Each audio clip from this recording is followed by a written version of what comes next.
कुशीनगर जिले के कप्तानगंज तहसील में तैनात कानूनगो को रिश्वत लेते हुए एंटी करप्शन की टीम ने धर दबोचा। पीड़ित व्यक्ति ने जिम्मेदार अधिकारियों से गुहार लगाकर थक चुका था, तब लिया एंटी करप्शन टीम का सहारा। जमीन नपवाने के नाम पर कानूनगो बशीर आलम 5,000 रुपए के साथ रिश्वत लेते हुए एंटी करप्शन की टीम ने इन्हें रंगे हाथों धर दबोचा। रामकोला थाने में एंटी करप्शन की टीम कर रही है कड़ाई से पूछताछ। कुशीनगर जिले के कप्तानगंज तहसील में एंटी करप्शन की टीम ने 5,000 घूस लेते हुए कानूनगो को हिरासत में ले लिया है। आरोप है कि कानूनगो ने जमीन पैमाइश के नाम पर 5,000 रुपए ले रहा था। इसी बीच तहसील से ही रंगे हाथ पकड़ा और लेकर रामकोला थाने एंटी करप्शन की टीम चली आई।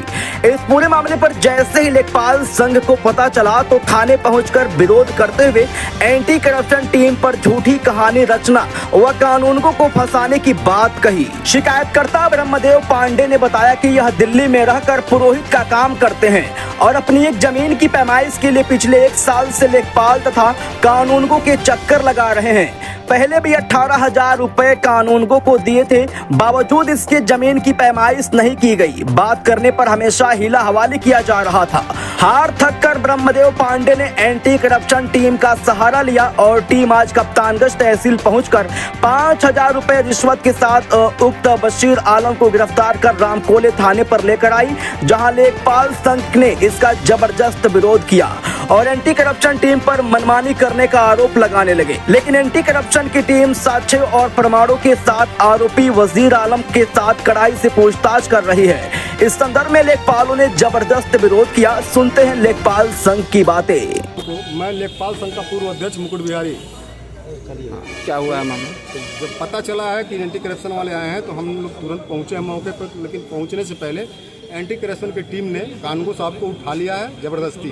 वहाँ पे आसपास से जो लेखपाल से उनसे वार्ता हुई बताया गया है कि किसी ने पैसा छुआ नहीं।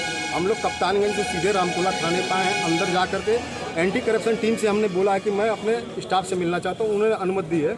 अध्यक्ष और मंत्री जाके कानूनगो साहब से मिले हैं, वार्ता भी हुई है। कानूनगो साहब ने साफ कहा है कि मैंने पैसा नहीं लिया।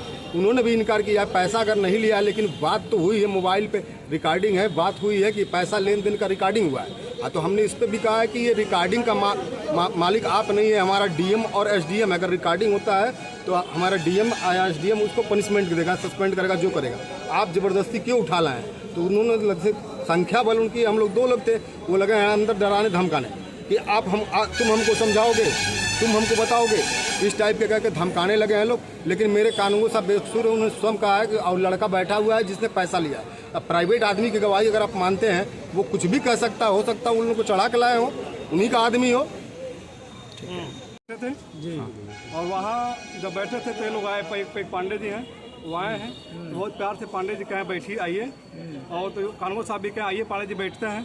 तो पांडे जी क्या किए हैं, पैसा निकाले हैं जेब से और लगे हैं कहने कि पैसा रखिए, पैसा रखिए। जबकि पैसा कानूनगो द्वारा चाहे किसी भी द्वारा पैसा नहीं पकड़ा गया, अपने हाथ से टच नहीं किया गया है। बगल में एक लड़का था, पता नहीं कहाँ कराने वाला था, वह पैसा पकड़ा, उसको उन्होंने लेन देन किया है। जबकि कानूनगो और लेखपाल द्वारा किसी तरह की कोई पैसा नहीं पकड़ा गया है। एंटी करप्शन टीम ने कहीं न कहीं ज़बरदस्ती कर रही थी कि आप पकड़िए और उस करके और उनको लेकर के उठा के आइए। यही सत्य है, ना ही उनसे पैसा मांगा, ना ही कुछ कहा गया। वह ज़बरदस्ती पैसा दे रहे थे गिन करके, और बगल में कोई लड़का पता नहीं कहाँ का था, उसको उन्होंने पैसा दे रहा था। क्या वो लड़का एंटी करप्शन टीम के हाथ लगा है या फिर वो चला गया है? वो लड़का शायद है कि क्या कर रहा है नहीं जान रहा है, शायद है यहाँ पे, लेकिन उसके बारे में कोई जानकारी इस तरह की नहीं। आपका नाम? जो हमारे संबंध सही है नहीं भाई। आपका नाम? आपका नाम?